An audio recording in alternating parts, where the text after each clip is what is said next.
Gerardo Vega Medina. De pronto ustedes lo escuchan porque alguna vez él tuvo un papel fundamental en la Fundación Forjando Futuros. Fue el Premio Nacional de Paz en el año 2012. Nació en La Plata, Huila.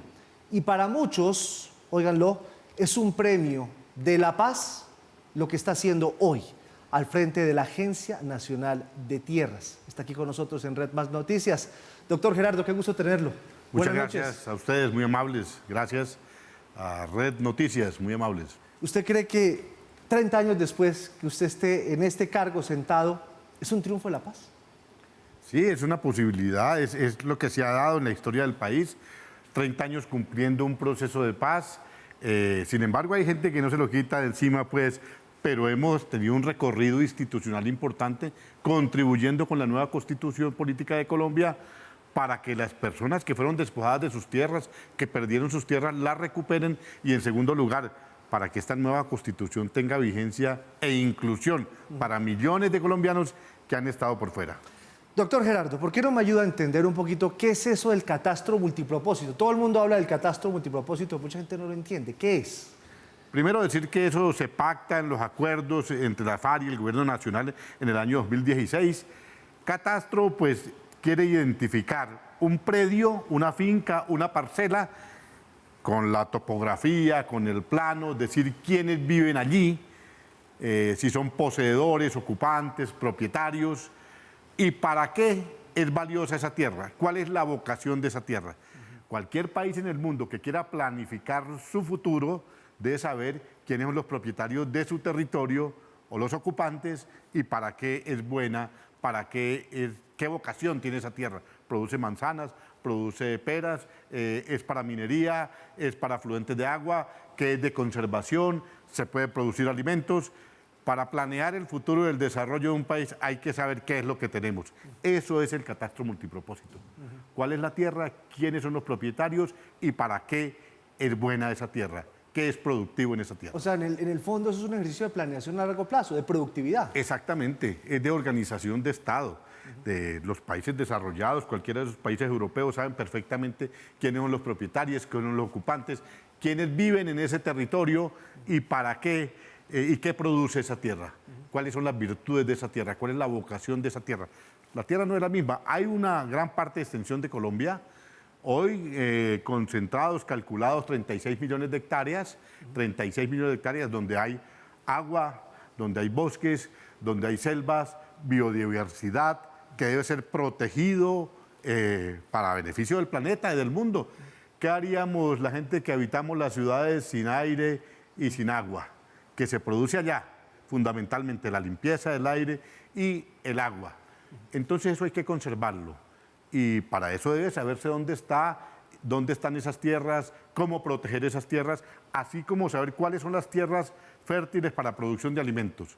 En últimas, ese es el catastro. También sirve el catastro para equilibrar los precios del pago de impuesto predial, ¿cierto? Eso estaba abandonado en el país. Muchos pagan muy poquito y otros pagan mucho. O no pagan, porque el 65% del sector rural colombiano no ha estado formalizado. No está inscrito en las oficinas de registro de instrumentos públicos. ¿60 y tanto? 65% del sector rural no está formalizado.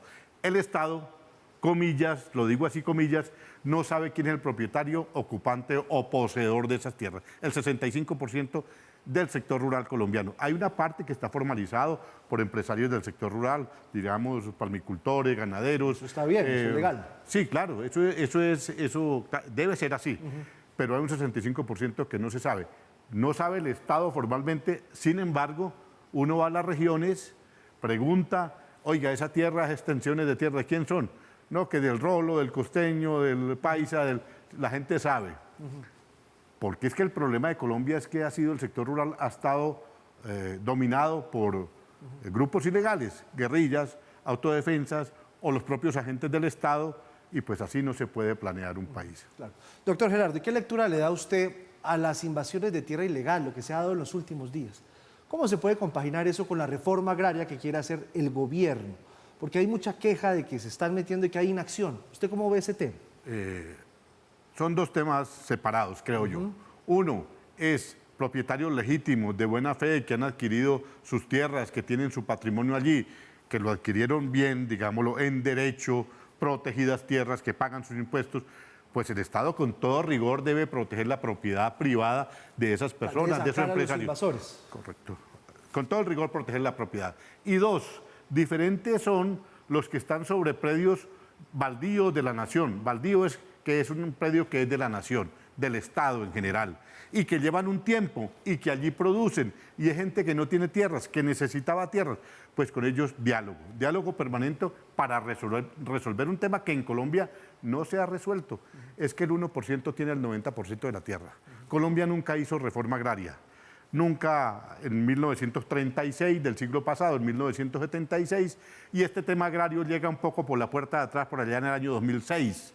Después lo asume el presidente, o el hoy presidente Petro, asume ese tema, pone en discusión pública, recuerdo en los debates del año 2010, cuando él fue candidato a la presidencia de la República, comenzó a hablar del tema.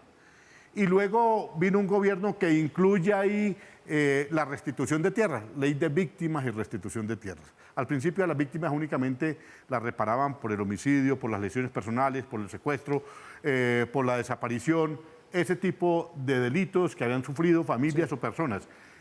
Y esa ley, la ley 1448 expedida en el 2011, ley de víctimas y restitución de tierras, incluye ya un capítulo que dice, oiga, aquí a mucha gente le quitaron la finca, la parcela, el predio, devuélvansela. Claro. Lo sacaron corriendo los millones de desplazados. Bueno, hay que devolverle esas propiedades a esas personas. Y entonces queda incluido, y vuelve el tema de la tierra, y después el tema minero, y después el tema medioambiental, asesinato de líderes sociales. Y la gran mayoría, el 50% de asesinatos de líderes sociales en el país, de alguna manera tienen que ver en conflictos con la tierra.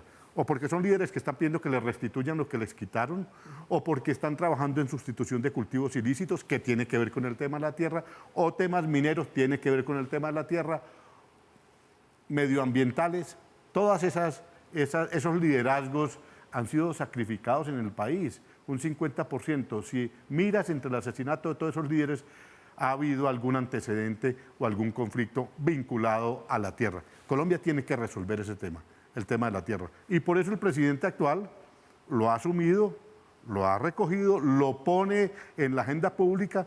Colombia lleva 50 años sin discutir como una prioridad el asunto de la tierra. Hay que hacer la reforma rural.